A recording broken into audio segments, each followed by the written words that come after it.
al señor César Augusto Martínez Ariza, director de Fiscalización, Dirección de Impuestos y Aduanas Nacionales, apreciados representantes de los diferentes países e instituciones que nos acompañan el día de hoy. Hoy nos acompañan representaciones de 20 países y 2 organismos multilaterales, apreciados ponentes de las instituciones académicas y organismos multilaterales, señores oficiales, suboficiales de las fuerzas militares y de policía, amigos todos de la comunidad Orión. Es un honor y un privilegio para la Armada Nacional dirigirnos a ustedes en este momento tan crucial. Yo les comento aquí con esta estrategia multinacional Orión, que inicialmente recibió el nombre como Campaña Naval Orión, nació en el año 18. De alguna manera he estado directamente relacionado con el inicio, el planeamiento de esta gran iniciativa que nació del consenso y la unión multinacional precisamente para combatir, atacar estas amenazas de crimen transnacional.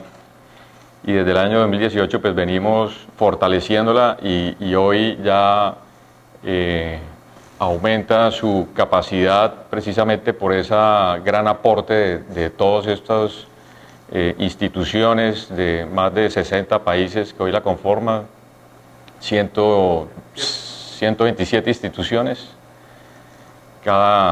En cada versión, cada año va aumentando, y eso pues demuestra que está siendo todo un éxito, y eso se debe a la gran participación y el esfuerzo y la voluntad de todos.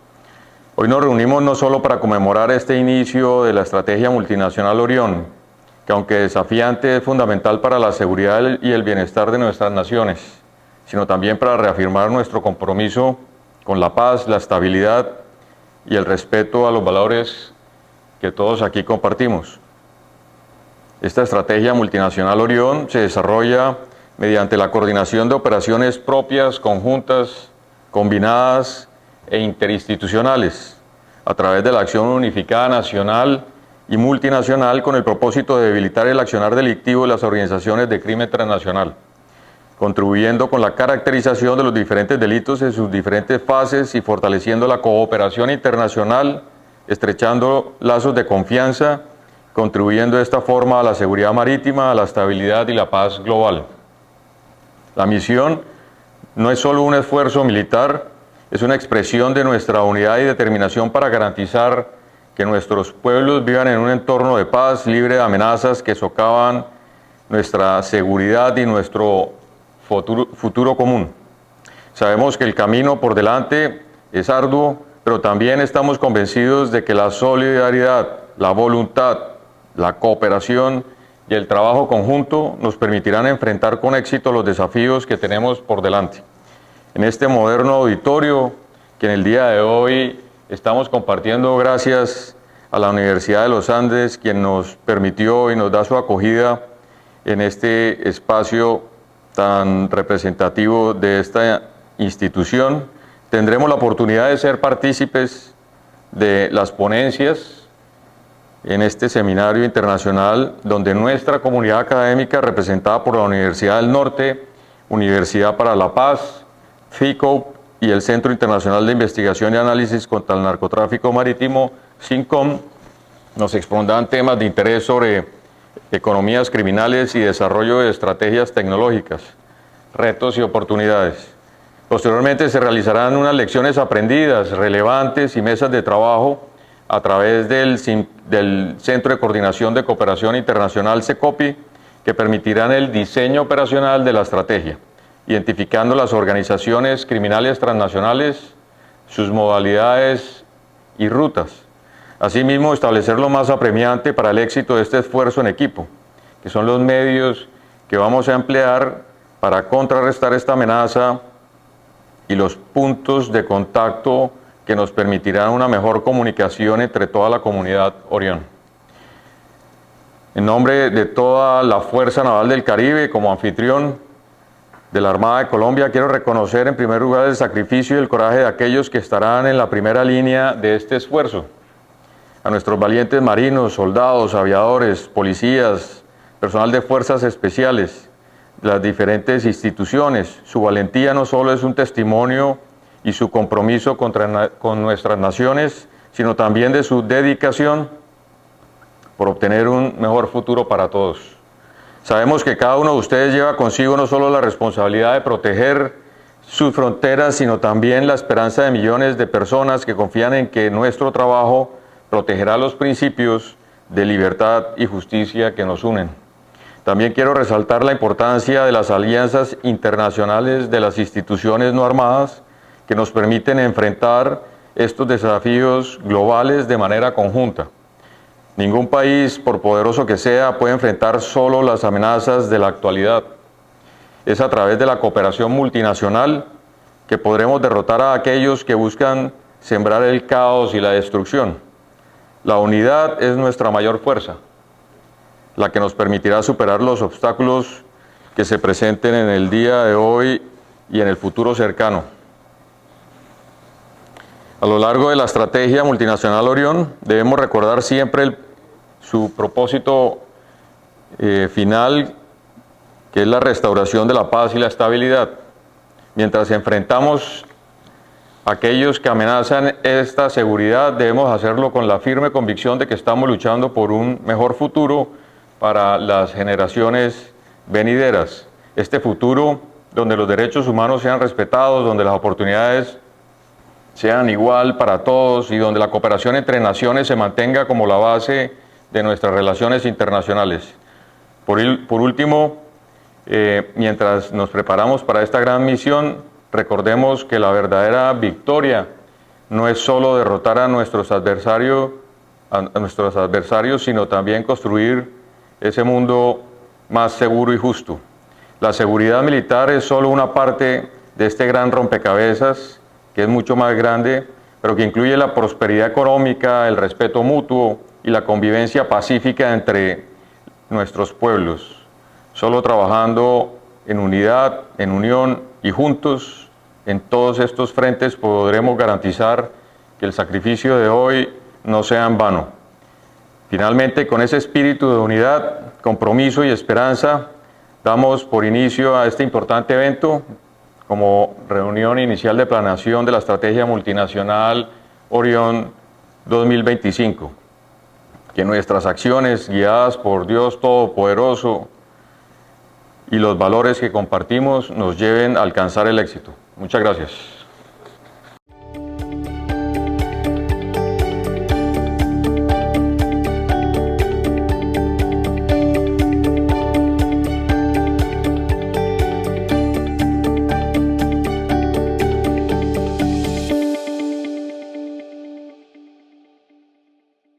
Quiero darle las gracias a toda la comunidad, como lo dijo el señor almirante, por participar, por hacer que este evento todos los años sea posible, porque es un fenómeno que necesita de la cooperación internacional. Si no es con cooperación internacional, esto no podríamos enfrentarlo. Y quiero iniciar con lo mismo que dijo el doctor Guerra. La punta del iceberg es solo lo que vemos. Y esta ayuda es solo la punta del iceberg. Vamos a hablar de 3 temas. Convergencia criminal de actores en mercados ilegales, actores ilegales y territorios. O como lo dice el doctor de ahora en adelante, mercados criminales. La noticia de la mitad solamente es un ejemplo de lo que podemos concentrar en 7 países de América Latina, 436 grupos criminales. Y esto nos habla de la cantidad de actores que hay en nuestra región. El Informe Mundial contra las Drogas nos explica en 2023 que a medida que el mercado de las drogas va avanzando, ese mercado trae consigo otros mercados criminales, como el contrabando, como la minería, la trata de personas. Estos sistemas adaptativos complejos no solamente se pueden ver como sistemas que solamente trafiquen droga, sino como mercados con la capacidad de mover cualquier bien o servicio de un continente a otro para traficarlo con un destino final en un tercer continente. Si aplicamos la teoría de la globalización desviada, que es el aprovechamiento de la globalización por parte de las organizaciones de tráfico transnacional, nos damos cuenta que el mercado criminal es mucho más grande de lo que podemos llegar a conocer.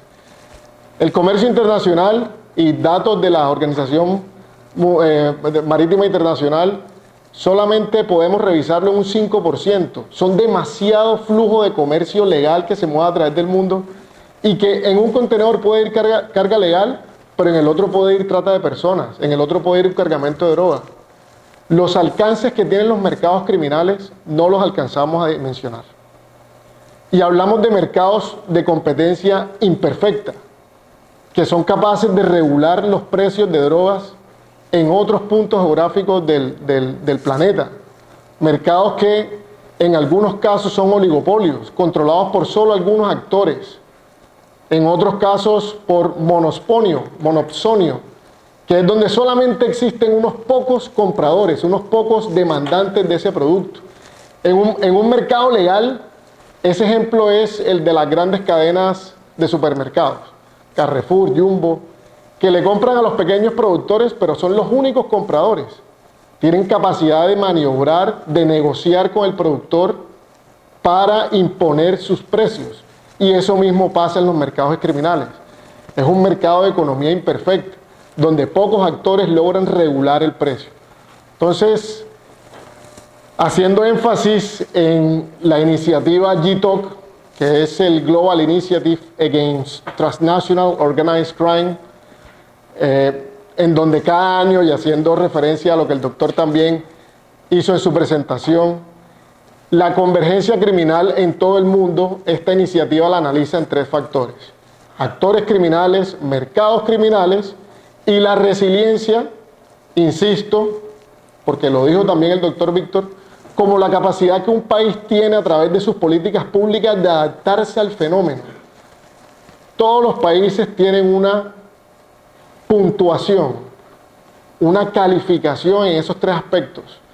Y en nuestros países de América Latina, sobre todo Colombia, Ecuador, Brasil, México, Venezuela, hay convergencia de muchos mercados criminales, muchos actores y poca resiliencia. Cada 2 años sale este informe. Esperemos que el de 2025 sea un poco más alentador, pero en este momento no es nada alentador. Ese informe viene con calificaciones para todas las economías criminales. Llámese pesca no declarada o indiscriminada, llámese narcotráfico, contrabando, minería ilegal, que nos afecta en la mayoría de nuestros ríos del país, y la trata de personas. En Colombia, México, tenemos las puntuaciones más altas, porque tenemos convergencia de muchos mercados criminales. Esto a manera de introducción de por qué CINCON, de por qué el Centro Internacional de Investigación y Análisis contra el Narcotráfico Marítimo ve la necesidad de crear un boletín estimado global de precios de las drogas ilícitas, en cumplimiento de nuestra función institucional, que es producir conocimiento de nivel estratégico para el entendimiento actual y prospectivo de las amenazas criminales que afectan la seguridad marítima, porque nos debemos a la seguridad en el mar, y los mercados con los que se financian. Esa es nuestra función institucional. Entonces la Armada ve la necesidad de, con todo su grupo de expertos que nos acompañan aquí, con toda la comunidad Orión, poder crear este boletín. Este boletín, el CINCON lo había creado en el 2021, muy por encima, y con esta versión estamos logrando una estimación de precios globales en cada país, de cada droga. Pero ¿por qué es necesario? ¿Por qué es necesario crear un boletín de estimación de precios? Porque a nosotros nos enseñan en nuestras instituciones que lo que no se mide, no se mejora. Hay que medir para ver impactos, hay que medir para ver si estamos siendo efectivos como comunidad Orión. Entonces, cinco razones solamente para verificar cuál es la necesidad estratégica de este boletín. La primera es que el boletín se va a elaborar cada 2 años y necesitamos evaluar variaciones regionales. En cada país del mundo se puede evidenciar cuáles son las variaciones regionales en esos países, verificar si hay mercados emergentes donde de pronto el valor fluctúe hacia el alza o hacia la baja. Generar un sistema de alerta temprana, en donde podamos detectar subidas de precio de alguna de las 4 drogas que se van a analizar en estos países. El cuarto es muy importante y es el impacto de las operaciones, el impacto de las políticas de un país antinarcóticos, el impacto de si este tipo de operación, la Operación Orión, cuánto está impactando o si sí estamos impactando o no en la variación en los precios de la droga en algunos de los países. Y la última, y no menos importante, es la influencia de la producción. Entonces, como hablaba al principio, hemos llegado a hectáreas récords de cantidad de hoja de coca sembrada. Las organizaciones han logrado desarrollar un know-how para sacarle más provecho a las hectáreas sembradas. Antes hablábamos de 3 cosechas al año, ya estamos llegando a las 4 cosechas al año. Entonces el potencial de producción ha ido en incremento, y no solamente en Colombia, sino en algunos países Centroamérica y en el cono sur. Entonces, evaluar si hay una influencia de los precios por la sobredemanda de producción. Esas son las necesidades estratégicas. ¿Y cuál fue la metodología para realizar este informe? No fue un trabajo sencillo. Hay países en donde no se obtiene mucha información o sus sistemas de gobierno no están abiertos a compartir información de precios. Y en resumen, esto no hubiese sido posible sin el apoyo de toda la comunidad Orión, no solamente del Centro de Investigación, sino de toda la comunidad Orión. La cooperación internacional es supremamente importante. Entonces hay varios documentos que se tomaron de base. Uno de esos es el informe de Naciones Unidas sobre las drogas, que tiene los precios de 2022 y muchas veces de 2021. Esa fue una línea de base, más otro informe que SINCON había realizado en el 2021 y otros documentos oficiales de policías de algunos países.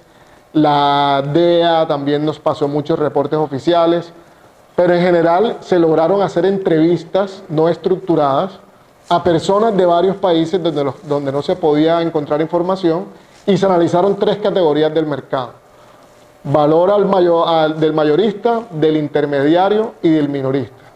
Se analizaron esos 3 tipos para verificar fluctuaciones dentro de los países, y finalmente el boletín establece un valor por kilo de droga en cada uno de esos países. Entonces es un documento que nos puede servir a futuro, y a medida que lo vayamos actualizando cada 2 años, para tener una evaluación de todas estas tendencias. Entonces sale el boletín sobre 4 drogas: marihuana, clorhidrato de cocaína, heroína y metanfetamina o drogas sintéticas. En cada ayuda van a encontrar un QR, porque los documentos de SINCON y de la comunidad son académicos, son de libre consumo para todos, para todo el que lo necesite. Entonces, en cada ayuda, si ven el QR y no la alcanzan a tomar, en la siguiente vuelve a estar. No se preocupen. Para que todos puedan consumir este documento, que de verdad es un trabajo muy, muy interesante y que nos da luces sobre las tendencias del flujo de drogas. Entonces, este es un top 5 de los valores de las drogas en cada país. Y si vemos las 2 primeras gráficas, que son de clorhidrato de cocaína y de marihuana, hay 4 países que coinciden. Puede ser por su capacidad económica, puede ser por su política de pena de muerte al que trafique droga, pero hay 4 países que confluyen en el top 5 de cocaína y marihuana. Pero si nos vamos al detalle, hay un tercer país que está en el top 5 de 3 drogas: metanfetamina, marihuana y cocaína. Y es un país que, investigando, es una de las economías más pobres de Europa, que es Armenia. Entonces, esto nos deja un punto de análisis muy especial de por qué en Armenia la droga es tan costosa. Y en heroína, obviamente, los demás países que aparecen ahí en la ayuda, para este análisis hay un detallado de todos los países y todas las relaciones. Obviamente, los países productores de esa droga, pues el producto es inferior. Los países de tránsito aumenta un poco, y los países de consumo ya es el top del valor. Esto es muy interesante porque nos permite analizar rutas, analizar tendencias, analizar por subregiones cómo se está moviendo. Esta gráfica que les estoy mostrando solamente es de la cocaína, en donde en Arabia Saudita y las dos Coreas es donde más costoso el kilo de cocaína se vende y donde muchas veces no tenemos tantos eventos de incautaciones. Los eventos de incautaciones los estamos logrando en países productores o países de tránsito, pero donde el kilo está más costoso no lo estamos logrando tanto. Y obviamente el acceso a la información en países como Corea del Norte no es tan sencillo. Entonces empezamos con marihuana para analizar cuáles fueron las tendencias. Si ven en la ayuda, países productores como Colombia, Perú, el color se mantiene en verde. Países de Oriente Medio también en verde, donde hay bastantes cultivos de amapola, y el consumo mayoritario o el precio mayoritario se ve también en Arabia Saudita, en China, Australia, y eso nos da unos hallazgos de la investigación que son muy importantes. Y como tuvimos dos valores de comparación, dos valores de referencia, podemos analizar en qué mercado sube, en qué mercado baja, y tratar de entender el porqué de este comportamiento en estos escenarios. Entonces, si se dan cuenta, la marihuana tuvo un fuerte aumento en Oceanía, en Australia. 2.5 veces supera el valor entre 2021 y 2024. Aumento generalizado en África. Estamos viendo incautaciones en África de marihuana proveniente de Canadá, atravesando todo el planeta de norte a sur. Tendencia a la baja en Europa, por el aumento de las drogas sintéticas en Europa. Entonces, esta herramienta, si la logramos mantener en el tiempo y la logran aprovechar, es de una importancia tremenda. Seguimos con la cocaína. Seguimos con el estimado de precios de la cocaína, en donde... ¿Está bien? En donde podemos ver los países en azul, obviamente los países productores, y el mayor consumo, Arabia Saudita nuevamente, norte de África, España y el norte de Europa también.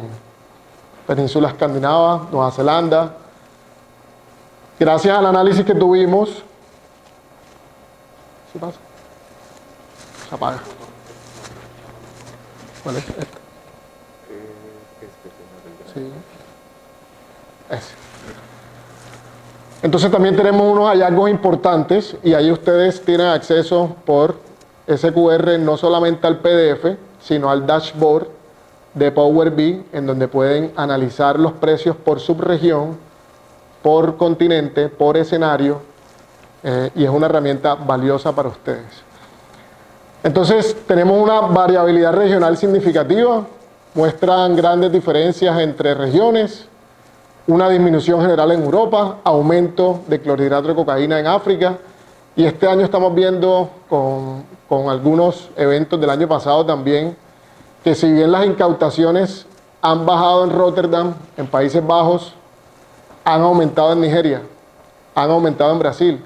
¿Será que estamos viendo una nueva línea de tráfico de cocaína hacia Europa a través de África?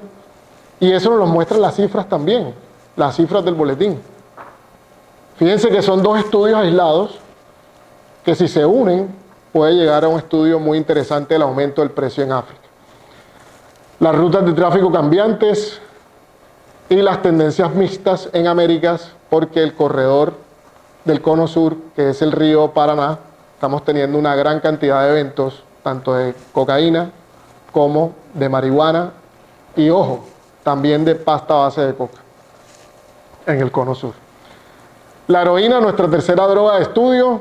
Tenemos ahí los países productores: Myanmar, Afganistán, Pakistán y todos los países de consumo muy cerca de esa zona. Concentración de la producción en Asia, variabilidad regional significativa, tendencias mixtas en América, aumento generalizado en Asia y fluctuaciones en Europa y África. Y finalizando con drogas sintéticas o metanfetaminas, que tenemos un mapa de 2 zonas productoras en el mundo, todo el triángulo dorado allá de Myanmar, Macaos y de este lado México. A pesar de que México tiene que importar muchos de los precursores desde China y de que la droga le sale un poco más costosa, la droga sintética le sale más costosa desarrollarla en México que desarrollarla en Myanmar, también es un país productor de droga sintética.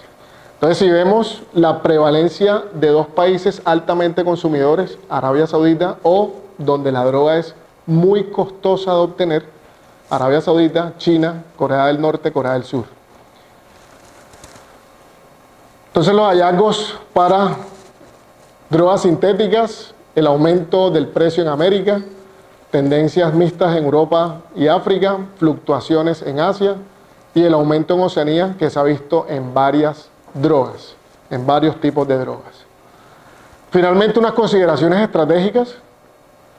Con este boletín, lo interesante es que se puedan hacer análisis de costo-beneficio, de la importancia o del impacto que tengan las operaciones marítimas, la cantidad de los esfuerzos que en conjunto estamos haciendo, no solamente la Operación Orión, sino otro tipo de operaciones internacionales que se desarrollen cerca de estas zonas, cómo influyen, cómo impactan en el precio de estas drogas. Un modelado predictivo del impacto financiero de decomisos, un poco lo que hablaba el doctor Guerra al final de su intervención, la cantidad de data que se está generando, también por informes oficiales de este fenómeno de las drogas es muy valiosa y es muy grande. Se puede analizar para tener modelos predictivos, para anticiparnos a las tendencias. Entonces, con el uso de las herramientas, si podemos crear un modelo predictivo de qué precios van a subir, qué precios van a bajar, podemos anticiparnos a lograr dónde hacemos mejor una operación o en qué áreas de operaciones.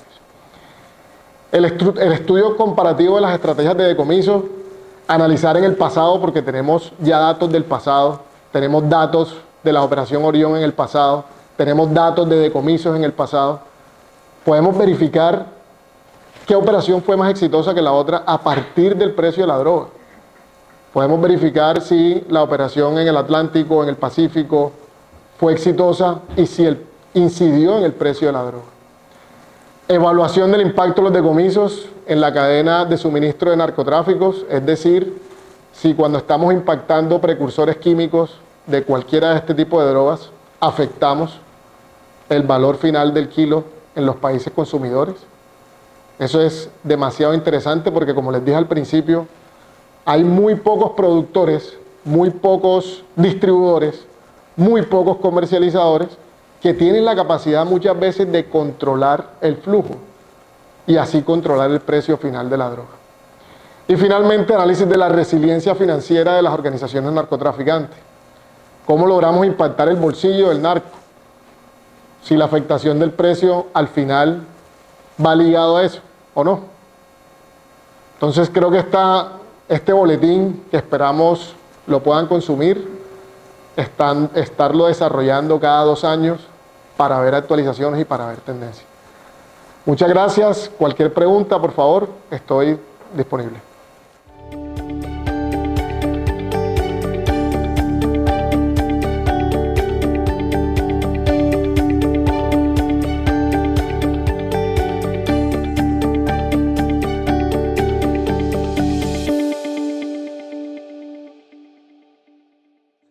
Señor contraalmirante, muchísimas gracias por la generosidad nuevamente en invitarme a esta su casa y que espero pues podamos seguir compartiendo en el futuro porque, como siempre se dice, los buenos somos más. A todas las autoridades acá presentes, a los miembros de las fuerzas armadas, navales, que nos acompañan el día de hoy, no solamente desde Colombia, sino también a los agregados y a las demás representaciones internacionales que se agrupan hoy día en esta sede de la Universidad de los Andes. Muy agradecido también con esa casa de estudios por permitirnos estar aquí hoy y en ese sentido poder nosotros dirigir algunas palabras. Solo estamos viendo la punta del iceberg.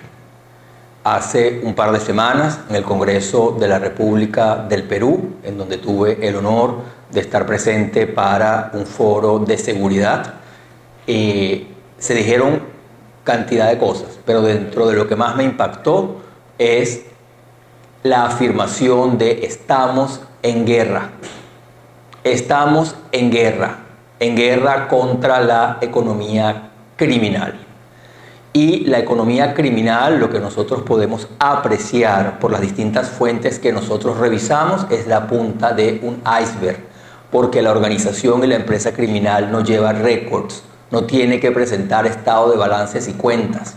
La economía criminal va por las trochas, por los caminos verdes, se escapa a la legalidad. Y por eso cuando nosotros nos dan unas cifras, organizaciones muy respetables, resulta que esas cifras pueden estarse quedando en esa punta del iceberg.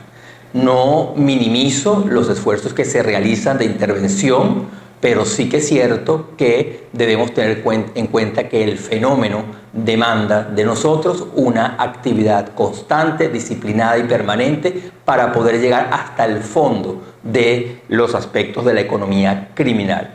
Me gusta mucho, y aquí hago una pausa, el hecho de que estemos hablando de economías criminales. Ustedes se dan cuenta que en algunos documentos, en algunos reportes se habla de economías ilícitas o economías ilegales. Cada uno de esos términos tiene un sentido, lo ilegal, lo ilícito. A mí me gusta enfatizar lo criminal porque es más abarcativo y porque lo criminal efectivamente evidencia la violencia, el temor y el deterioro de instituciones y de comunidades, que es precisamente a lo que nosotros estamos llamados a combatir. Recientemente se presentó, como todos los años, el Índice de Transparencia Internacional, el Índice de Percepción de la Corrupción. Es un índice, es un documento que se utiliza sobre todo desde la perspectiva del sector privado para examinar en dónde los inversionistas van a colocar, por ejemplo, sus próximas inversiones. Resulta que este índice, una vez más, nos presenta un planeta que parece un mapa de cambio climático, porque aparece todo colorado, todo en rojo, y resulta que se trata, mientras más colorado esté el país, el mercado, el espacio, más alto será el índice de corrupción que se presente en ese país. ¿Por qué comienzo con esto? Porque sencillamente la corrupción es esa grasa que va a mover el fenómeno criminal. Uno puede pensar en distintas conductas, distintas actividades desde la perspectiva del fenómeno criminal, pero es la corrupción, esa grasa que efectivamente facilita la actividad criminal. Ahí cito, solo a título de ejemplo, a Colombia, a México y a Venezuela, pero en realidad nuestro continente, nuestra región está pues con un índice de corrupción bastante calamitoso o alto, digamos así. Otro índice que me gusta resaltar es el índice de la Alianza Global contra la Delincuencia Organizada. Este es el índice del año 23. La GITOC elabora este índice cada 2 años, es decir, ahora en el 25 nosotros vamos a tener la nueva edición de este índice de delincuencia transnacional organizada. Tengo que decir que cuando lo vean, cuando lo examinemos, no solamente tenemos que tomar en cuenta los índices de criminalidad, sino a la par ellos van a presentarnos cuál es la resiliencia que tienen las instituciones del Estado para acometer ese índice de criminalidad. Nuevamente, Colombia, México y Venezuela están superando los 0.5, en el caso Colombia y México sobre los 7, y que demuestran, siendo el punto máximo de criminalidad 10, pues verdaderamente nuevamente un tema de cuidado. Los índices nos sirven a nosotros como medio de información para tomar decisiones. No son los únicos elementos de información, no son los únicos documentos que nosotros tenemos que tomar en cuenta, pero ciertamente nos van dando esa perspectiva de hacia dónde debe uno iniciar una revisión, una intervención o una actividad de lucha contra la economía criminal.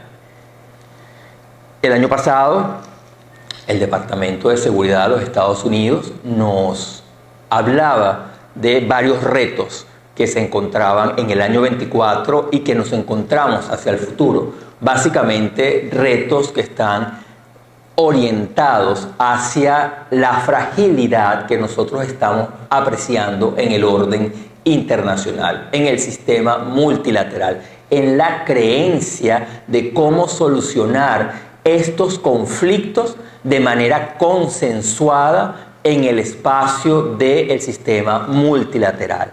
Hay un incremento en los conflictos regionales con trascendencia global, hay una pugna mucho más evidente ahora con el nuevo gobierno en la Casa Blanca en los Estados Unidos, entre los Estados Unidos y China. Es decir, nosotros empezamos a ver unos escenarios de la geopolítica mundial alarmantes, porque en esto que se ha denominado la paz fría, ya no la guerra fría, sino la paz fría, pareciera que nosotros estamos frente a unos escenarios de cuidado que pueden favorecer precisamente esta economía criminal.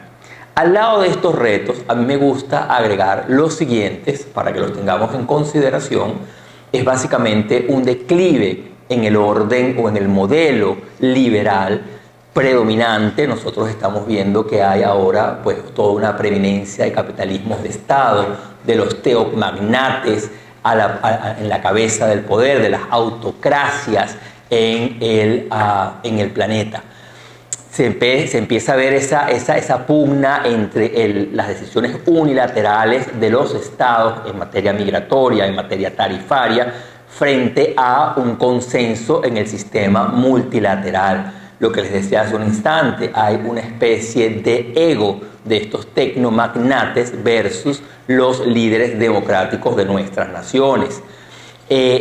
La tecnología y la innovación nos presentan a nosotros sin duda un terreno en el que tenemos que entrar para poder generar las políticas públicas necesarias de prevención y combate nuevamente de esta economía criminal. Yo lo he dicho en otras conferencias y es la evolución del sistema de la empresa criminal, de un modelo de red jerarquizada en donde la idea de los carteles, como por ejemplo en el caso colombiano el cartel de Medellín, una red jerarquizada en donde a la cabeza del cartel se encuentra el líder de esa organización, lo cual de alguna manera en los procesos de intervención facilitaba el desmantelamiento de la estructura criminal cuando uno efectivamente llegaba al líder de la organización. Estas organizaciones fueron mutando, evolucionando y ahora se presentan de manera policéntrica en una red de varios nodos en lo que nosotros hemos llamado un sistema adaptativo complejo. Yo lo decía el año pasado en el espacio de la campaña Orión, en algún momento lo presenté, pero lo que es novedoso en el año 25 es precisamente la orden ejecutiva del presidente Donald Trump, en donde acoge expresamente el concepto de sistema adaptativo complejo. Así lo llama, no hay medias tintas.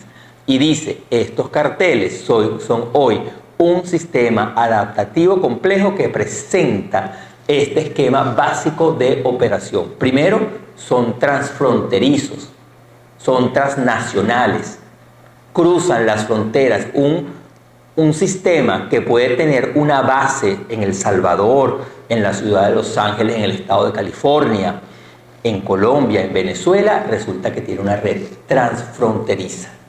Son entidades que además penetran las estructuras de los estados y pueden tener actores estatales o socios dentro de un régimen político que facilita la operación del sistema adaptativo.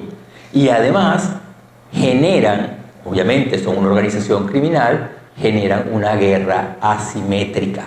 Es decir, están utilizando unas conductas y unas herramientas que nos colocan en un estado de guerra asimétrica. El caso más evidente de lo que ha pasado es el caso del Tren de Aragua. La invitación que yo hago no es solamente a seguir la orden ejecutiva del 20 de enero del presidente Donald Trump, sino las acciones que han venido sucediéndose desde el 20 de enero. Por ejemplo, las notificaciones públicas que viene haciendo el Departamento de Estado de los Estados Unidos, en donde comienza a señalarse cuáles son esos carteles, cuáles son esas organizaciones que ahora son organizaciones terroristas. Es decir, en la orden ejecutiva se nombró expresamente a la Mara Salvatrucha y al Tren de Aragua, pero luego empieza el departamento, el secretario del Departamento de Estado de los Estados Unidos a designar este conjunto de organizaciones. Y recientemente, este fin de semana, el sábado 15 de marzo, se presentó una orden presidencial adicional específicamente con acciones que involucraron a el Tren de Aragua y que implicaron la deportación de más de 200 miembros del Tren de Aragua en colaboración internacional a la República de El Salvador, a una mega prisión. Entonces, podríamos estar toda la mañana hablando del análisis de esta situación. Simplemente mi llamado acá es a dos temas específicos. Uno, a que hay una evolución de la estructura criminal hacia los sistemas adaptativos complejos. Dos, que ya dentro del Estado de Derecho hay una designación expresa en normas de derecho. Ahora sí, a lo que yo venía a hablar en la conferencia, ejemplos de la tecnología. Hay muchas cosas y se dicen muchas cosas en relación con la tecnología y la innovación, y mi invitación es a que ustedes puedan mirar la entrevista que le hacen a este historiador moderno, Yuval Noah Harari, americano-israelí. Uno puede estar o no de acuerdo con los conceptos que Harari ha venido desarrollando, pero lo cierto es que su obra, por ejemplo, el libro Sapiens, tiene más de 25 millones de copias vendidas a nivel mundial. Sí, uno puede ser crítico en el análisis de las opiniones que emite Harari, pero ciertamente es una lectura obligada para quienes queremos entender el fenómeno geopolítico. Harari se presenta en el King's College de la Universidad de Cambridge en abril del año pasado y nos presenta los 3 temas existenciales de la humanidad hoy día. Pueden haber muchos más, pero me gusta mucho que él ha reflejado 3 que son claves: cambio climático, inteligencia artificial y conflictos armados. En cada uno de estos 3 temas nosotros vamos a encontrar una referencia a la economía criminal. El cambio climático, obvio, la explotación ilegal de yacimientos mineros o la minería ilegal, como se conoce normalmente, tiene una afectación enorme a los temas del cambio climático. La inteligencia artificial y la tecnología es ciertamente usada por las organizaciones criminales, por ejemplo, en la ciberdelincuencia o en el abuso de la cadena de bloques o blockchain para efectivamente financiar las operaciones criminales. Y los conflictos armados son los espacios necesarios para generar la violencia que le permite a la organización criminal operar. Si nos quedamos en la tecnología, yo voy a dar 5 ejemplos. La verdad, son ejemplos que se han desarrollado, que ustedes no es, digamos, no es algo necesariamente muy novedoso, pero sí me gustaría pues que lo tomemos en cuenta. En primer lugar, el uso de software y de tecnología que nos permita a nosotros de manera automática, de manera digital, hacer labores de monitoreo, hacer labores de auditoría para poder minimizar el error humano en la investigación, minimizar los tiempos de respuesta a los tomadores de decisiones, a quienes les tenemos que llevar la información, y en ese sentido hoy día el software y la auditoría automatizada contribuyen claramente a unas mejores labores de inteligencia, de intervención y en definitiva de toma de decisiones. El segundo ejemplo es la inteligencia artificial. Es muy interesante porque Harari, en su presentación de abril del año pasado, él decía: si a nosotros nos sorprende el ChatGPT o el Copilot, pues resulta que ambos son la amiba de la inteligencia artificial. Imaginemos cuando esa amiba se convierta en el tirano Rex. Pero claro, ahí nos deja un poco con los ojos abiertos. Lo que es muy interesante es que el tiempo que demoró la amiba en convertirse en un tirano Rex fueron unos cuantos miles de años. La inteligencia artificial crece exponencialmente. La data que se ha generado en la última década supera con creces a lo que había hecho la humanidad desde la segunda revolución industrial. Entonces, ese cambio acelerado en la inteligencia artificial y en la tecnología, pues nos da a nosotros una idea de que tenemos que apalancarnos en ella para manejar grandes bases de datos, para poder nuevamente minimizar tiempos de respuesta y para poder entregar en tiempo real con la necesaria participación humana. Y aquí sí quiero ser un poco tajante.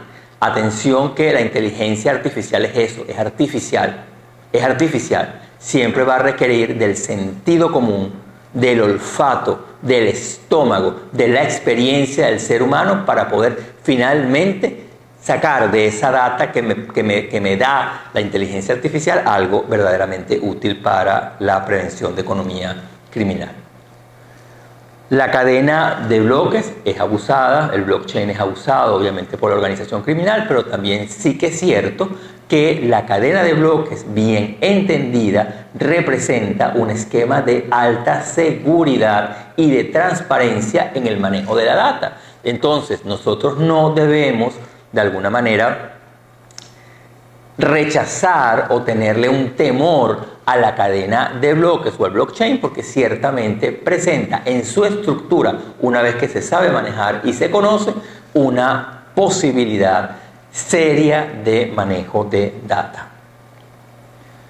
Los sistemas de seguimiento y de rastreo, el llamado track and tracing de productos en las cadenas de valor, en las cadenas de logística. Aquí, en estos sistemas, hay distintos modelos. Los sistemas de T&T pueden ir desde el control fiscal para ver efectivamente la recaudación fiscal. Pueden ser sistemas que nos colaboren o que nos ayuden a nosotros de alguna manera a hacer ese llamado cuando hay productos defectuosos. Pero resulta que en materia de economía criminal nosotros tenemos un protocolo internacional aprobado por la Organización Mundial de la Salud, que es el protocolo para eliminar, por ejemplo, el comercio ilícito de productos de tabaco. Recordemos brevemente que los productos de tabaco, los cigarrillos, son uno de los bienes más apetecibles para la actividad criminal por diversas razones. El artículo 8 de ese protocolo de la Organización Mundial de la Salud, vigente para varios países latinoamericanos, entre ellos, por ejemplo, para Brasil, para Uruguay, Canadá, etc. El artículo 8 prevé que los estados instalen efectivamente estos mecanismos de seguimiento y localización o rastreo.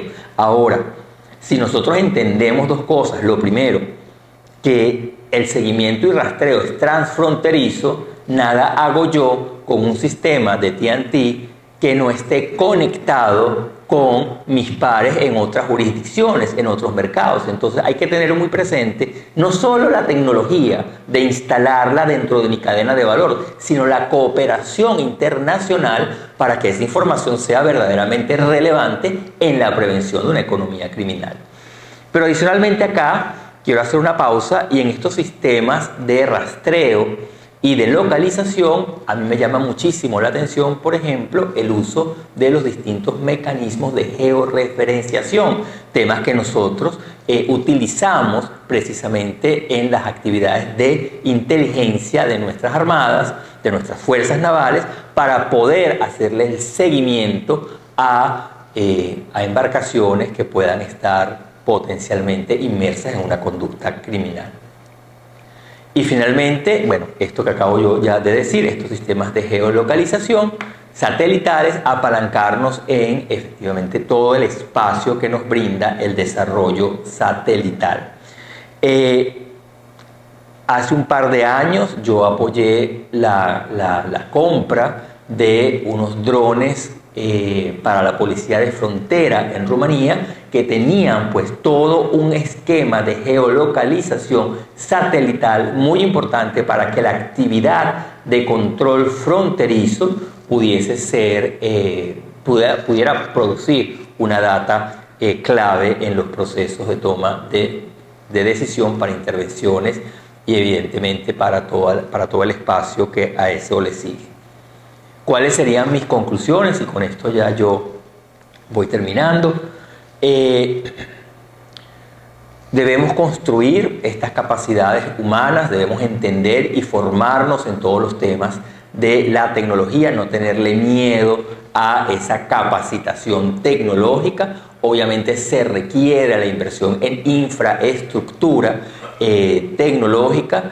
Nuestros estados tienen que entender que la seguridad es una prioridad en los esquemas de inversión, y si nosotros no podemos encontrar los fondos dentro del propio estado, poder nosotros de alguna manera también participar en los mecanismos de financiamiento internacional. Es decir, en estos foros yo siempre llamo la atención de que no se nos olvide que hay una Corporación Andina de Fomento o el Banco de Desarrollo Andino, que hay un Banco Interamericano de Desarrollo, que hay un Banco Mundial que además tiene una rama privada. Que no se nos olvide que cuando aprueban recursos para reformas de justicia, resulta que la campaña Orión y todo lo que se hace en esa fase de intervención es el primer eslabón de la cadena en una administración de justicia.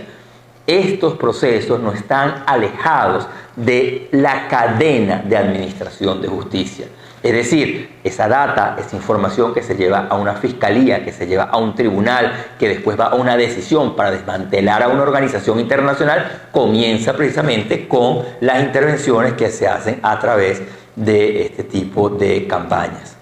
Debemos aprobar regulaciones claras. Los agentes de la ley y el orden siempre me dicen, doctor, pero es que no tengo la norma que me avale para ir, o tengo dudas en cuanto al régimen marítimo, hasta dónde entro, cuál es la zona exclusiva, dónde está el mar territorial, qué derechos tengo, que es un derecho de paso inocente. Entonces, la regulación clara, coherente, nos tiene que ayudar a nosotros a que las agencias de la ley y el orden y sus oficiales puedan actuar e intervenir de una manera clara y contundente. Para eso, mi invitación es, nuevamente, a que miremos al sistema multilateral, que miremos a la comunidad andina, que miremos a la OCDE, del cual hace parte Colombia, México, Chile, Costa Rica, que veamos al Parlamento latinoamericano y caribeño, que veamos a la Alianza del Pacífico, porque precisamente ahí se genera esa información armonizada.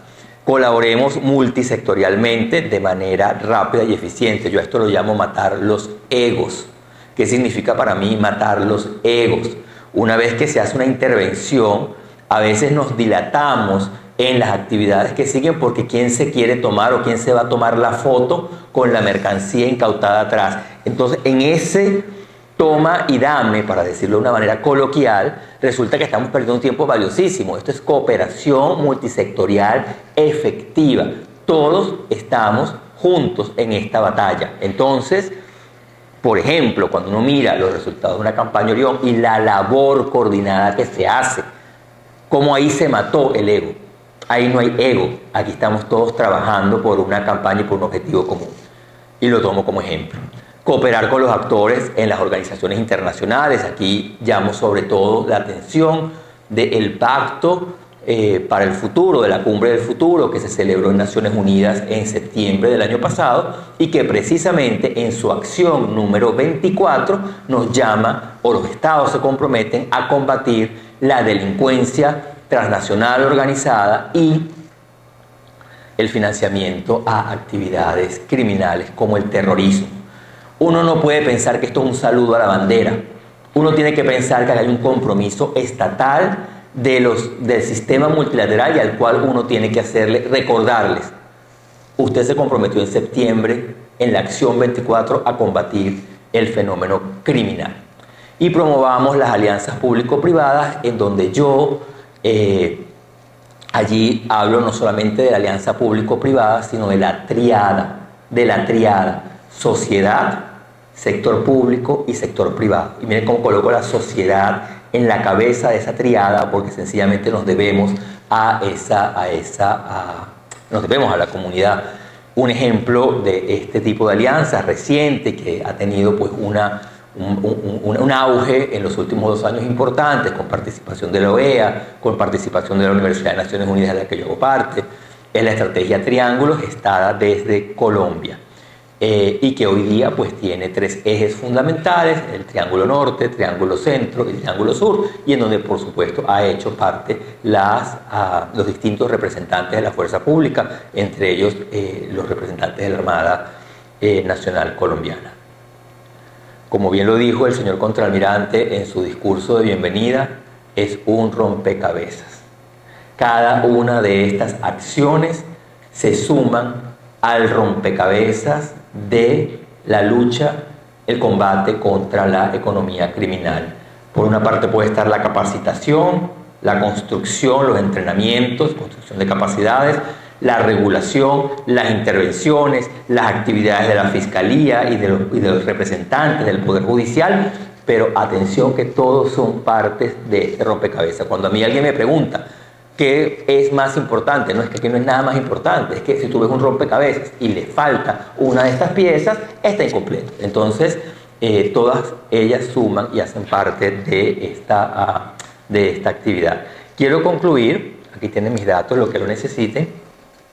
Quiero concluir con una brevísima cita de un libro que recomiendo, y aprovecho porque es un espacio académico, América Latina en el Mundo, 21 ideas para la reflexión y la acción, escrito por el ex canciller de Colombia, el doctor Guillermo Fernández de Soto, y el doctor Andrés Rugeles, egresado de la Universidad de los Andes, en donde se ha presentado realmente un libro muy reciente, tiene pocos meses, salió publicado en el año 24, en noviembre. Y en este libro se señala algo que a mí me llamó mucho la atención, me lo venía terminando de leer ahora en el avión. Yo hablaba del efecto globo o del efecto resfriado, que seguro para ustedes es muy común, porque dicen, bueno, si el país vecino tiene un problema de delincuencia transnacional, nosotros nos podemos resfriar, esto se nos puede venir para nosotros. Si un país de pronto aumenta la reducción de hectáreas de siembra en hectáreas de hoja de coca, pues entonces se traslada a otro país el efecto globo o resfriado.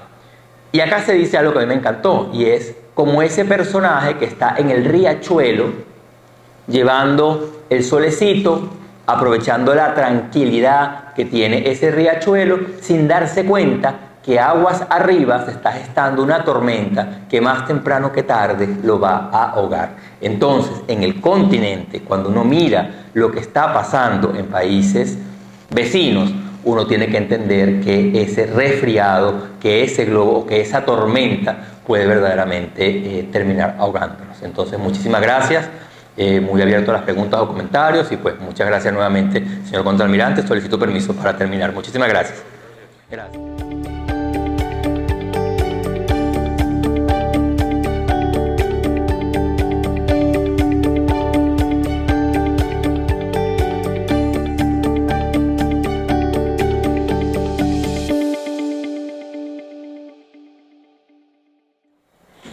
Cuando hablamos del sector marítimo, muchas veces las personas piensan que el sector marítimo tiene que ver con buques, con puertos, con navegación, con barcos, con océanos.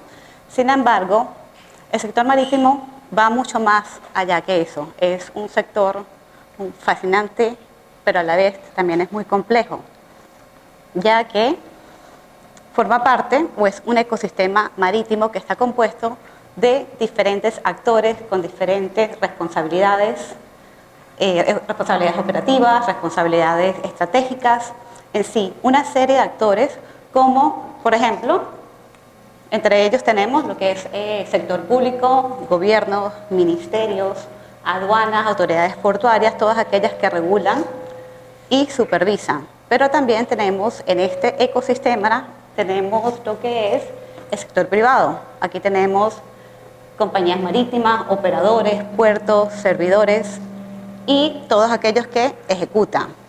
Y también tenemos la infraestructura, que es la base o la columna vertebral. Aquí tenemos buques. Esto sí se escucha bien. ¿Sí se escucha? Tenemos buques, tripulación, tenemos puertos, toda la parte de la infraestructura, y también tenemos, dentro de este ecosistema, tenemos los organismos internacionales, como por ejemplo la OMI, la Organización Mundial de Aduanas, que establecen y facilitan la cooperación regional. Todos estos actores forman parte, todos estos actores interactúan entre sí, ¿no? Todos se conectan y forman una pieza fundamental para lo que es la eficiencia y la garantía de la cadena de suministro, pero también juegan un papel muy importante en lo que es la economía global, ya que facilita el movimiento. Se habla de entre 80% o 96% de la economía global. También forman parte fundamental en la vida cotidiana de las personas, ya que proporcionan acceso a recursos naturales, apoya la seguridad nacional y también son una parte fundamental del motor económico, ya que enriquecen el turismo, impulsan la economía y fomenta el empleo. Es decir, la interacción de todos estos actores que forman parte de este ecosistema es vital, es importante, es fascinante, pero también es muy complejo, ya que el hecho de que alguno de estos actores se vea comprometido afecta inmediatamente a los demás. ¿Qué pasa ahora? Ya de por sí es complicado, pero ahora le agregamos un nuevo componente, ¿no? Que es el componente de cómo interactúan ellos en el ciberespacio. Entonces ya estamos un poquito más comprometidos porque ahí sí tenemos este componente que al momento tenemos nuevas tecnologías, ¿no? Entonces tenemos este componente que al momento que ellos están interactuando, al momento de que uno de ellos se comprometa con un ciberataque, automáticamente ocasiona lo que es un efecto dominó. Y por eso es que es tan importante la ciberseguridad marítima y es la razón por la cual estamos acá y es la presentación en la cual yo me voy a enfocar el día de hoy. A lo largo de los años, nosotros nos hemos enfocado mucho en lo que es la ciberseguridad, la protección marítima, pero la protección de la parte física, la protección de los puertos, de los buques, de las personas. Hemos implementado el código PBIP, le hemos dado cumplimiento por más de 20 años, controles de acceso, planes de protección de la instalación portuaria, plan de protección del buque. Sin embargo, hemos dejado un poco descuidado lo que es la protección de ciberseguridad, o sea, la protección de los activos virtuales. ¿Por qué? Porque el sector marítimo y porque la infraestructura portuaria tiene dos tipos de activos. Tienes activos físicos y tienes los activos virtuales. Entonces, por eso es que es muy importante ver la protección marítima de una perspectiva holística, verla de manera integral. y asegurarnos que estamos protegiendo las dos puertas, ¿no? Tenemos dos controles de acceso, tenemos el acceso físico, pero también ahora tenemos una nueva puerta que es la parte virtual. Y digo nueva, para el periodo del 2021 al 2024 refleja que los ciberataques en el sector de transporte están principalmente, en este periodo fue el área de sector aéreo, terrestre, con un 24%, ferroviario con un 21%, el sector marítimo con un 18% y la parte de arriba es ciberataques a todos ellos. A pesar de que estamos en el punto 18, estamos en ese momento en el punto, en la posición número 4, yo pienso que, a través de las cosas que he leído, los ciberataques en el sector marítimo han incrementado muchísimo. Y a medida que va pasando el tiempo y a medida que vamos automatizando, se van incrementando más. Entonces, mi perspectiva ya a este momento, al día de hoy, no estamos en una posición número 4. Y ahora les digo la razón. Este mismo informe también para el mismo periodo indica que muchos de estos ciberataques dentro del sector marítimo fueron a los operadores portuarios con un 48%, a las autoridades y organizaciones con un 41%, cadena de suministro con un 7% y proveedores de servicio. También las técnicas más utilizadas dentro del sector predominan lo que es los ataques o la técnica de ransomware, que es el secuestro de información, bloqueo de dispositivos y también donde se encriptan los datos, que fue el caso muy conocido del ataque cibernético que se hizo en el puerto de Amberes en el 2011, que va a ser uno de los casos que yo voy a explicar durante la presentación. Y también el caso del el caso de Maersk. También fue uno de los ataques muy conocidos en tema de ransomware. Luego tenemos, en segundo lugar, tenemos malware y data related threats. Dentro de los malware tenemos software maliciosos que daña significativamente y roban la información. El caso del puerto de Londres, ahorita en mayo del 2022. Este fue Data Threat, que ellos deshabilitaron la página web del puerto temporalmente. Muchos dicen que de repente la razón por la cual fue más política que financiera, pero igual fue un ataque que deshabilitó el puerto temporalmente. Y tenemos los ataques phishing con un 13%, que son de todos aquellos, muchos de nosotros lo hemos recibido seguramente, que es cuando se engaña al usuario para obtener credenciales e información confidencial. ¿Qué pasa acá? Ahora tenemos la inteligencia artificial que todos nosotros la estamos utilizando, lo cual es excelente, a todos nos gusta, pero tenemos un problema. Este ataque o esta técnica de phishing anteriormente era un poquito más fácil de identificar porque muchas veces cuando te llegaban esos correos, tú podías darte cuenta si realmente te podías dar cuenta si muchas veces tenían como problemas ortográficos, tenían problemas porque eran otras personas de otros países que estaban haciendo la traducción, entonces te das cuenta. Ahora con la inteligencia artificial. Y tenemos también, compromiso de los sistemas críticos, como el control de motores, sistema de lastres, detección de incendios. Imagínense que se comprometa el sistema de seguridad. Hay un incendio, no se puede identificar, o el sistema de lastre puede manipular el agua y puede hundir el mar. Y bueno, también las amenazas que pueden pasar en la cadena de suministro, igual cuando estamos hablando de que se puedan manipular las grúas, que se pueda manipular el control del puerto, el puerto puede pararse y afectar todo lo que es la cadena de suministro y la distribución de bienes.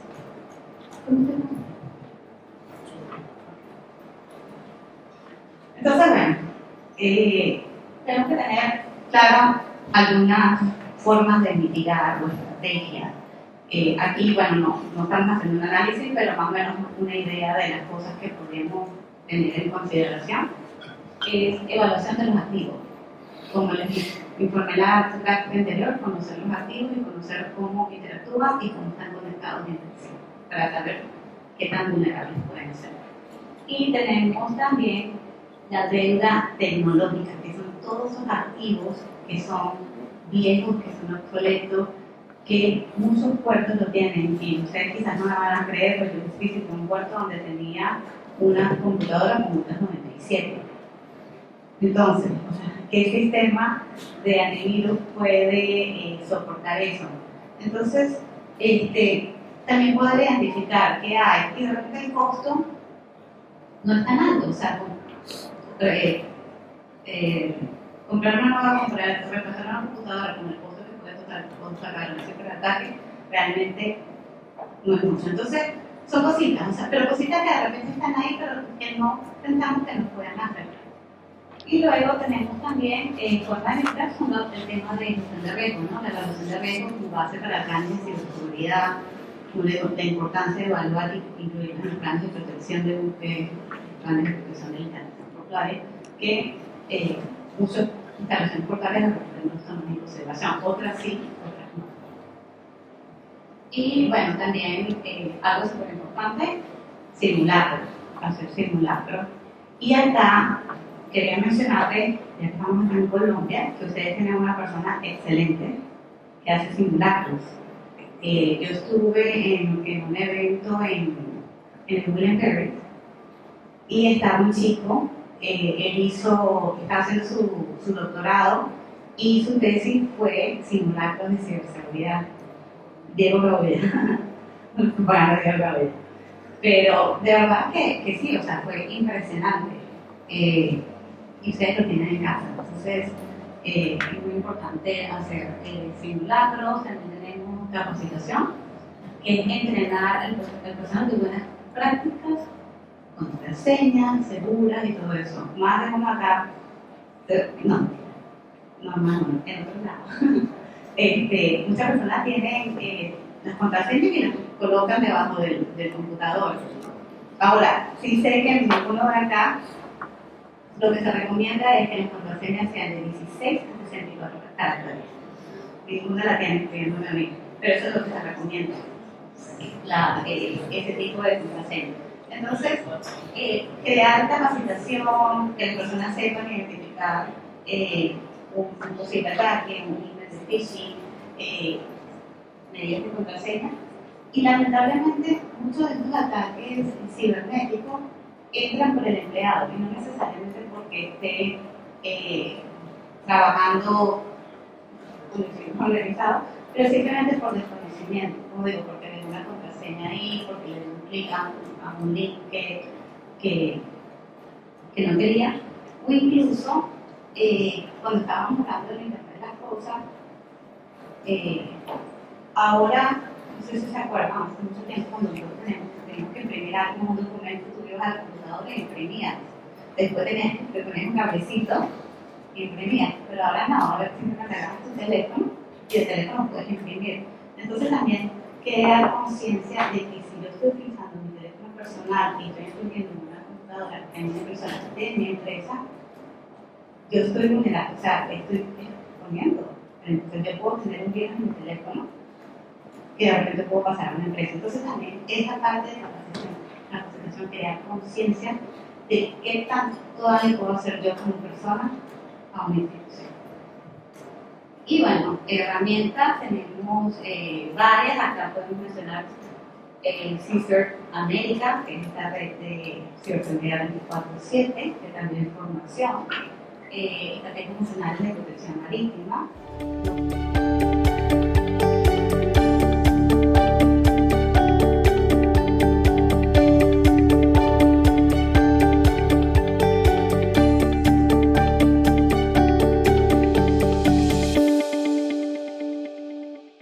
Ejercicio mutuamente ilustrativo y espero que la presentación que tengo preparada para el día de hoy también refleje lo que venimos haciendo en el trabajo de investigación desarrollado en la Universidad del Norte de Barranquilla.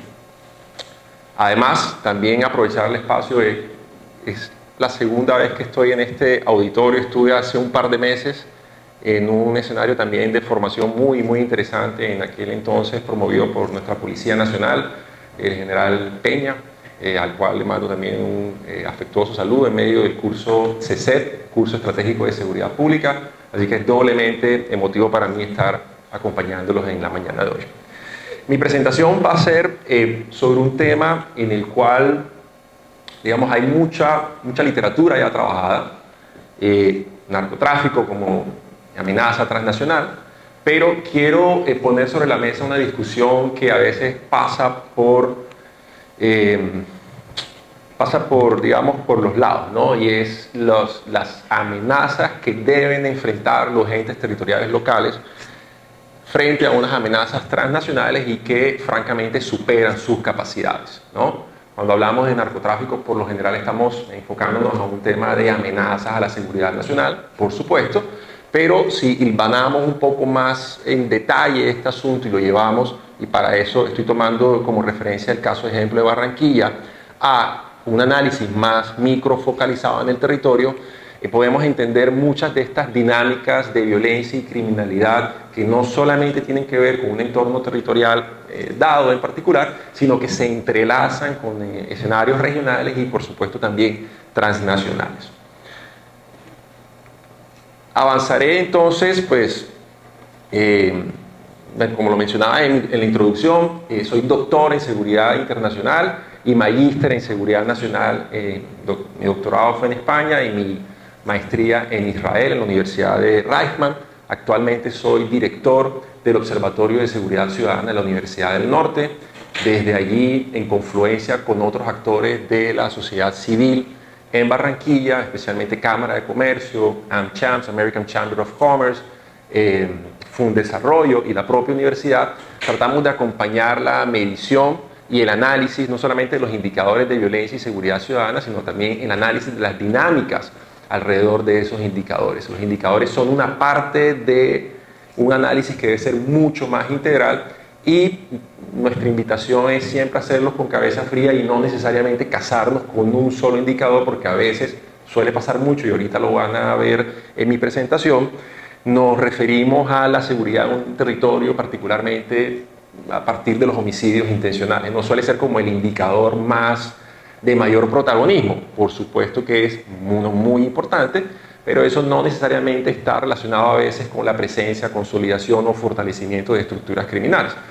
A veces ese proceso ocurre en una calma o relativa tranquilidad que pasa por debajo, digamos, en el registro de estos indicadores. Empezaré con esta diapositiva, digamos, el Sistema Integral de Monitoreo de Cultivos Ilícitos estableció recientemente que de un año al otro en Colombia habíamos aumentado el 10% del área con siembra o cultivo de hoja de coca y habíamos pasado también a habíamos incrementado casi más del 50% en la producción potencial de exportación de clorhidrato de cocaína hacia los mercados internacionales. Esto es un dato que quiero que tengan en mente a lo largo de toda mi presentación. No les estoy hablando de un incremento en un marco de referencia temporal de 5 años o de 10 años. Estoy hablando de un año al otro. Y eso, por supuesto, tiene unas enormes implicaciones para la seguridad nacional, ¿no? Para nadie es un secreto, pues que muchos actores armados organizados han utilizado, utilizan y seguirán utilizando el narcotráfico como fuente de financiamiento para potenciar sus capacidades operativas, pero también utilizan otras como la minería ilegal, la extorsión, en fin, se han diversificado, pero el narcotráfico sigue siendo un dinamizador de sus capacidades operativas y financieras. Y para hacerlo se han vuelto extremadamente recurrentes y extremadamente innovadores, ¿no? Desde la utilización de lanchas rápidas hasta el envío de toneladas de cocaína en la contaminación de containers, de embarcaciones. Bueno, mejor dicho, creo que ustedes son también testigos de primera línea, ¿no? De la capacidad de innovación. Los meten dentro de aguacates, dentro de frutas. Uno realmente se sorprende, lo digo con toda sinceridad, de cuán inventiva es estas dinámicas para llevar la cocaína hacia los mercados de mayor apropiación, especialmente en los Estados Unidos o en Europa.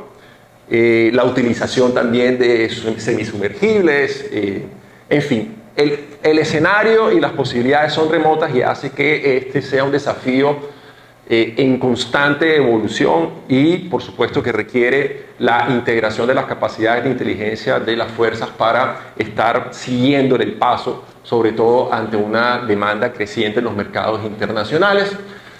Quiero pasar rápidamente a resaltar el caso de Barranquilla, nuestra ciudad hermana,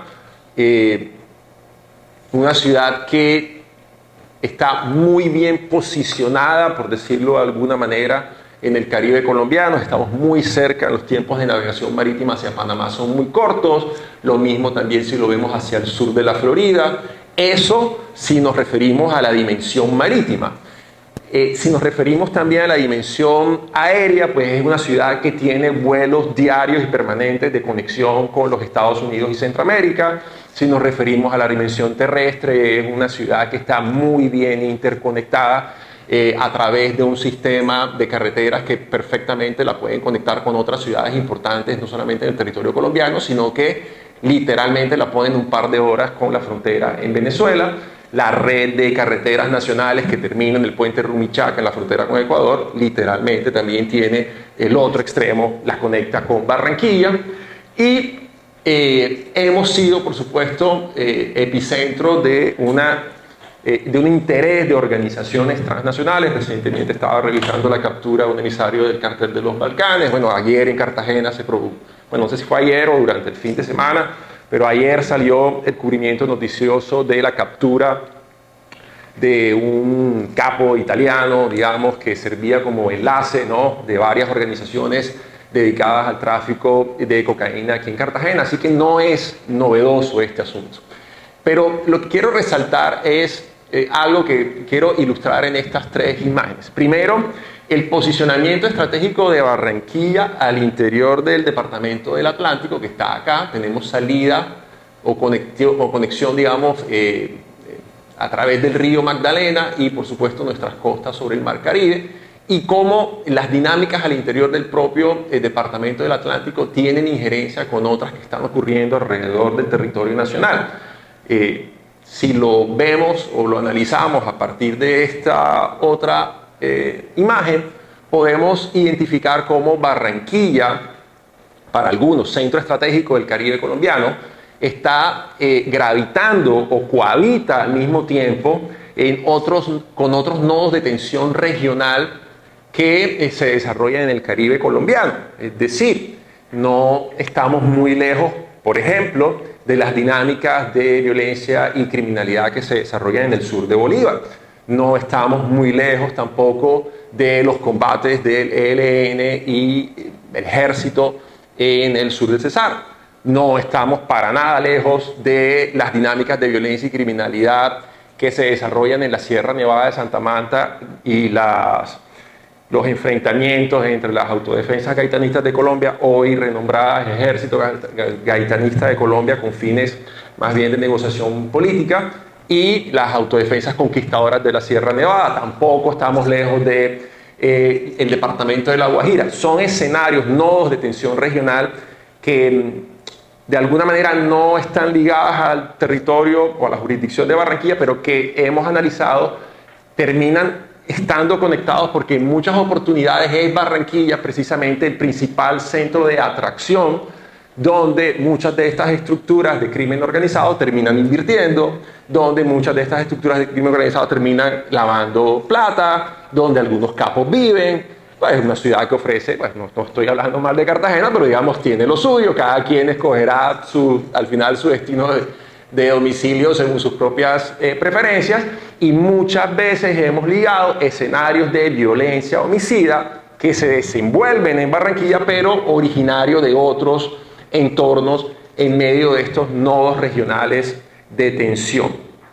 Algo interesante sobre lo cual quiero poner un poco la discusión en el desarrollo de esta intervención tiene que ver cómo la ciudad ha venido experimentando una dinámica de homicidios intencionales, fundamentalmente a través de la modalidad de sicariato. Este es un marco de referencia temporal de los últimos 10 años. Les voy a confesar que nosotros habíamos hecho un análisis en prospectiva y pensábamos que el 2024 iba a terminar pues siendo un año muy complejo, como efectivamente terminó siendo en materia de homicidios, pero habíamos calculado que más o menos íbamos a tener unos 450 homicidios al año. Eso lo hicimos, digamos, arrancando un poquito después del primer trimestre, cuando ya más o menos teníamos una idea de la tendencia, ¿no? De lo que podría ser la tendencia. Nos quedamos cortos. Barranquilla cerró el año con 491 casos de homicidios. Y más allá del número o el conteo, también tenemos otro elemento adicional, y es que la tasa de homicidio por cada 100.000 habitantes cerró en 37, es decir, 37 homicidios por cada 100.000 habitantes, y es alta, es la segunda tasa más alta entre las ciudades capitales, solo superada por Cali, y por supuesto hace referencia a un proceso que viene en repunte desde el 2020, es decir, desde el 2015 Barranquilla venía experimentando una lenta pero progresiva disminución en su tasa de homicidios, en sus registros de homicidio. A partir del 2020, por las propias dinámicas que se insertaron a partir del año de la pandemia, empieza una disputa muy encarnizada entre estructuras delincuenciales de crimen organizado por ejercer control y hegemonía en rentas y mercados ilícitos, especialmente el narcotráfico, microtráfico, pero también los créditos gota a gota o los famosos cobradiarios, que es una forma también en la cual se articulan todas estas economías ilícitas. Y adicionalmente hemos visto una penetración, no sé si llamarlo penetración, porque ya estaban en esta zona, digamos, cercana entre el departamento del Atlántico y el departamento de Bolívar y Magdalena, del Clan del Golfo o las autodefensas gaitanistas de Colombia, pero se ubicaban más hacia el sur del departamento, y por lo tanto cuando uno revisaba como los indicadores de esta zona que está aquí como sombreada entre azul y amarillo, veía unos indicadores de homicidios pues relativamente bajos, es decir, ahí está todo bien, ¿no? Es como el error en el que se suele caer a veces cuando se toma el indicador de homicidio como el único elemento para soltar a veces juicios de valor sobre la gestión territorial de la seguridad. Resulta que a lo largo de los últimos meses nosotros construimos este mapa, creo que tengo uno más grande por acá, sí, donde a través de una batería de indicadores dividimos el departamento en zonas críticas, zonas de muy alto riesgo, zonas de alto riesgo, zonas de riesgo intermedio, y adicionalmente podrán ver en el mapa estas principales ejes viales o conectores, ¿no? Y lo que visionábamos en aquel momento en el Observatorio de Seguridad era que, pues obviamente las zonas críticas son pertenecientes al área metropolitana de Barranquilla, especialmente Malambo y Soledad, son unos entes territoriales con unas particularidades bastante complejas, pero sin las capacidades que tiene el distrito de Barranquilla, y además también comparten pues la cercanía con el río y las zonas industriales del departamento están muy cercanas a esta región, es donde está la mayor concentración después del Producto Interno Bruto del departamento, donde mayor se genera capitales en esta área, está nuestra infraestructura crítica o estratégica, pues obviamente el aeropuerto, los puertos, los principales ejes de conexión terrestre, y adicionalmente identificamos otras zonas de muy alto riesgo. Estas dos, Puerto Colombia y Galapa, que hacen parte de la área metropolitana de Barranquilla precisamente por su cercanía con los anteriores, pero adicional identificamos el municipio de Juan de Acosta, Sabana Larga y Santo Tomás. ¿Por qué estos tres son importantes?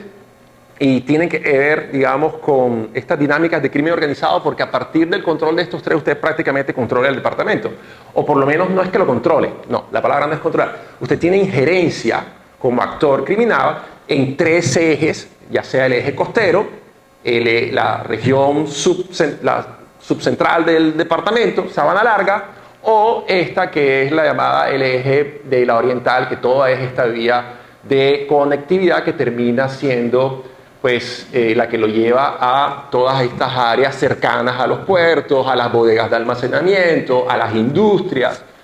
Y justamente si uno hace una revisión por ejemplo, de algunas noticias recientes, vimos hace poco una incautación muy cuantiosa en materia de clorhidrato de cocaína, eran casi 2,5 toneladas de marihuana. Yo me estoy guiando únicamente por lo que alcancé a leer en las notas, estaban avalados creo que en el mercado internacional en más de $60 millones, según leo en las notas.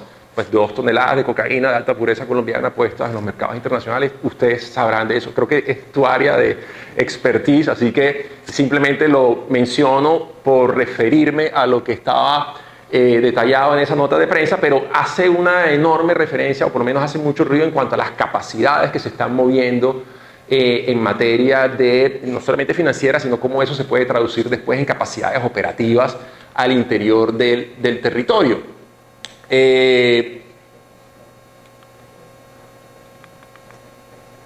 Algo interesante es que además dentro de 15 días vamos a tener un evento parecido en la Universidad del Norte. Espero poder retribuir atenciones y enviar también una especial invitación para que nos acompañen por lo menos algunos de los presentes aquí en este espacio. Cuando hacemos el análisis de la concentración de estos homicidios, pues encontramos algo curioso, ¿no? Y es que en el distrito de Barranquilla tenemos estas 4 grandes zonas de concentración y 3 de ellas hacen parte de esta, digamos, proximidad ribereña o hacia el potencial, digamos, de cercanía de las costas del distrito de Barranquilla, lo cual, pues, en teoría tendría mucho que ver, por ejemplo, con la capacidad de tener entre estas estructuras criminales algún nivel de injerencia y control sobre estas áreas, precisamente por la facilidad que les permite para a lo mejor almacenar drogas, proceder a temas de contaminación de cultivo, obtener información sobre las labores que están desarrollando las autoridades en el territorio en aras de, digamos, ejercer una fuerza de contención a lo que son sus capacidades instaladas. Y otro dato curioso, frente al cual quiero simplemente ponerlo sobre la mesa, me imagino que ahorita de pronto hay un espacio de preguntas, no sé si está en la agenda, pero bueno, si está fantástico. Si ustedes notan, esto hace referencia a el registro de homicidios, pero con una particularidad. Acá les mostré el mapa de calor donde estamos hablando de muchos casos de homicidios a lo largo de un periodo de tiempo bastante amplio, pero aquí particularmente estamos señalando casos de desmembrados, es decir, también llamados descabezados, ¿no? Porque a veces lo que aparece es solamente la cabeza, ¿no? Y cuando uno hace el análisis, o por lo menos el equipo de trabajo del Observatorio de Seguridad Ciudadana, hemos visto que coincide, ¿no?, con el tema de, otra vez, la cercanía con estos barrios que además tienen unas condiciones socioeconómicas muy complejas, pero tienen una proximidad al río, a las estructuras, a la infraestructura, a los nodos de comunicación al interior de la ciudad, del distrito, y con las áreas de exportación, a la salida al mar.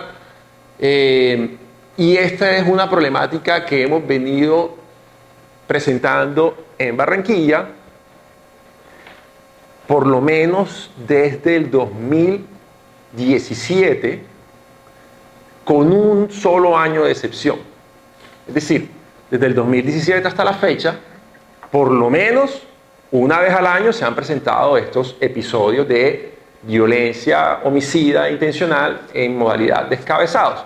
El único año donde no se presentó fue en el 2020, año de pandemia, año donde todo el mundo estaba pues resguardado, ¿no?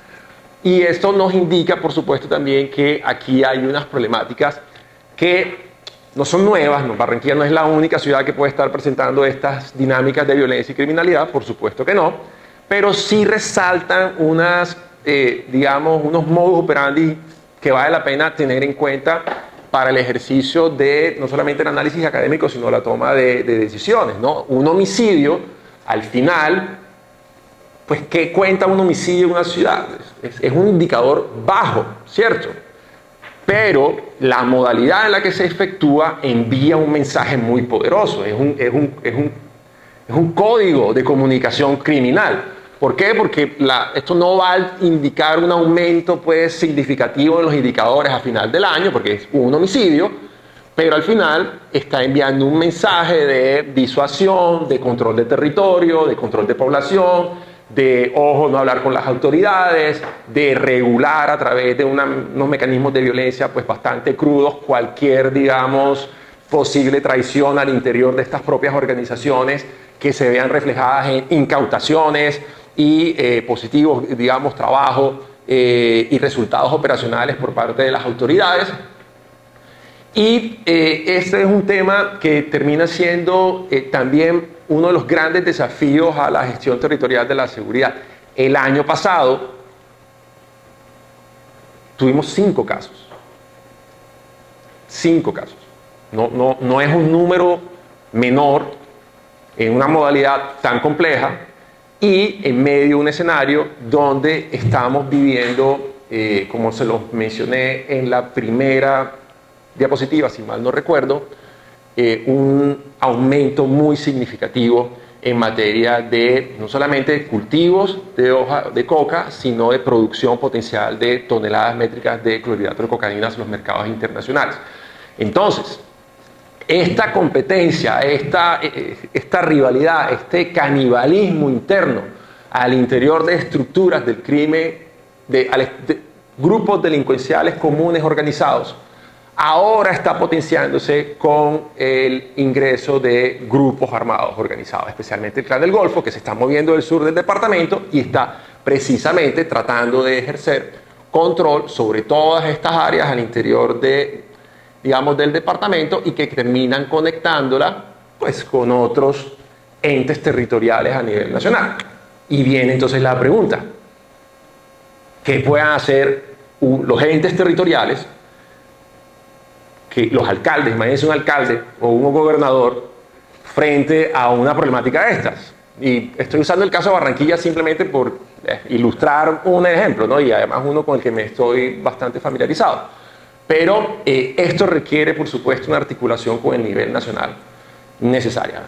Una estructura como el ELN o el Clan del Golfo o cualquier otra, pues, que tiene presencia en varios departamentos del país, incluyendo el departamento de Bolívar, pues obviamente llegar y simplemente decir, se le subieron los homicidios, alcalde, entonces usted está haciendo las cosas mal, se le subieron los homicidios, gobernador, usted está haciendo las cosas mal. No necesariamente, hombre, no quiero servir aquí de abogado defensor de nadie, pero simplemente hay que tomar las cosas en su justa proporción y darle un análisis integral al asunto, ¿no? ¿Por qué? Porque esto requiere de unas capacidades que van más allá de las que muchos entes territoriales tienen. Y le estoy hablando de Barranquilla, que es la ciudad pues, del Caribe, una de las ciudades del Caribe colombiano con capacidades, ¿no? Imagínense entonces Juan de Acosta, o imagínense por acá Piojó, o Turbo, o en el Pacífico, o esto es un escenario que podemos replicar, digamos, a lo largo y ancho del territorio nacional. Este elemento también debe ser tenido en cuenta, ya voy concluyendo, creo que mi presentación va a ser más cortita, donde también este informe de la Defensoría del Pueblo, recientemente publicado el año pasado, hablaba de el incremento o la presencia territorial, municipios, perdón, de la geografía nacional, tanto de grupos armados organizados como el Clan del Golfo o Autodefensas Gaitanistas de Colombia o las mismas Ejército Gaitanista de Colombia, cualquiera que sea la denominación que ustedes utilicen, el ELN, las disidencias de la FARC y también grupos de crimen organizado. En un periodo de 2 años, cada una de estas ha presentado incrementos. Entonces, volvemos a un punto donde, para hacer honra, digamos, al espacio y a donde me han invitado, por supuesto, el narcotráfico es uno de los ejemplos más ilustrativos de las amenazas transnacionales. No se puede combatir únicamente como un problema colombiano, por eso veo entre los invitados miembros de fuerzas de seguridad de otros países, porque requiere necesariamente la colaboración entre las autoridades, entre los gobiernos. El nivel de incautaciones que hemos tenido también, digamos, en el ámbito marítimo y fluvial hace cuenta, por supuesto, de que en el Departamento del Atlántico también se están aumentando esos niveles de incautación.